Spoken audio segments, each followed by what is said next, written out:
আসসালামু আলাইকুম। আশা করি আপনারা সবাই ভালো আছেন। মানুষের জীবনের ভবিষ্যতে কি হবে তার ইঙ্গিত আল্লাহ পাক আমাদেরকে স্বপ্নের মাধ্যমে জানান।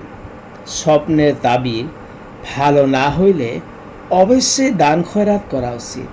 দান খয়রাত করলে বালা মুসিবত দূর হয়।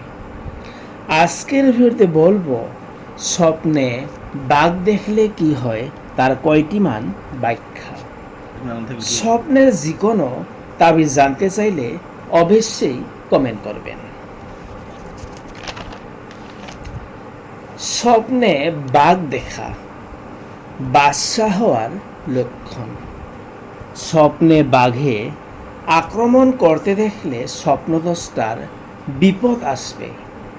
স্বপ্নে বাঘ নিহত হইতে দেখা বা বালা মুসিবত দূর হবে অথবা রোগ মুক্তি হবে। স্বপ্নে বাঘের গোশত খেতে দেখা সরকারি চাকরি লাভের সম্ভাবনা রয়েছে অথবা স্বপ্নদ্রষ্টা শত্রুর উপর বিজয় হবে। স্বপ্নে বাঘের সাথে যুদ্ধ করতে দেখলে স্বপ্নদ্রষ্টা শত্রুর সাথে যুদ্ধ হবে।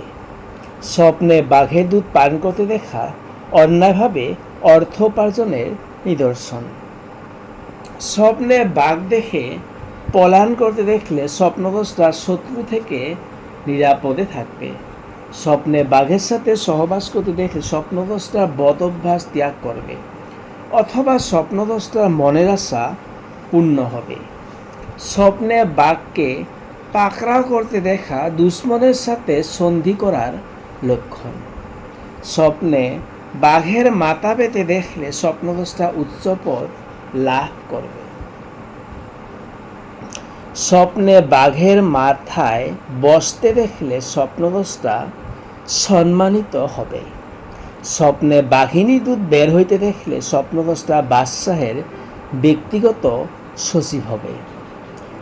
স্বপ্নে বাঘে কামড়িতে দেখা স্বপ্নদ্রষ্টা দুশ্মনের দ্বারা ক্ষতিগ্রস্ত হবে। স্বপ্নে বাঘের সাথে খাবার খেতে দেখা বাদশাহের নির্ভরযোগ্যতা লাভ করবে। ভিডিওটি এইখানেই। যদি ভিডিওটি ভালো লাগে তাহলে অবশ্যই লাইক, কমেন্ট অথবা শেয়ার করবেন। স্বপ্নের যে কোনো তাবির জানতে চাইলে অবশ্যই কমেন্ট করবেন। ভিডিও দেখার জন্য ধন্যবাদ।